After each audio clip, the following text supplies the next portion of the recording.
πολλές συμμετοχές στο Σπάρταθλο, πολλοί τερματισμοί και όταν δεν τρέχει στηρίζει άλλους συναθλητές του.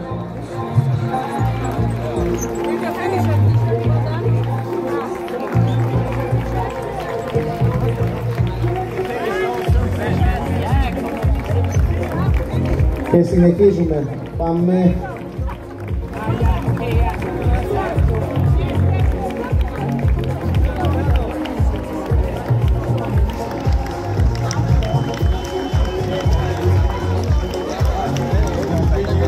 Γιατί δεν υπάρχει ακόμα η αεροδιακονομή, δηλαδή η δυνατότητα να μεταφοράς, έγινε 5,5 ώρες στα χέρια του Γιάννη, του Αχρόνου, του παπά του, δεν μπορέσαμε να τον μεταφέρουμε εγκαίρως και να σωθεί. Έγινε μια πολύ μεγάλη προσπάθεια, πήρε και το όνομά του, εμείς Βαρόπουλος λέγεται, και όλη αυτή η επίσημη κίνηση, η ενέργεια, αλλά δεν έχει ακόμα υλοποιηθεί τον τρόπο και ελπίζω να μην χρειαστεί ποτέ να είναι κάποιος από όλους εμάς και να το ζήσει. Γερμανό αθλητή Λάμπια Χάραλντ.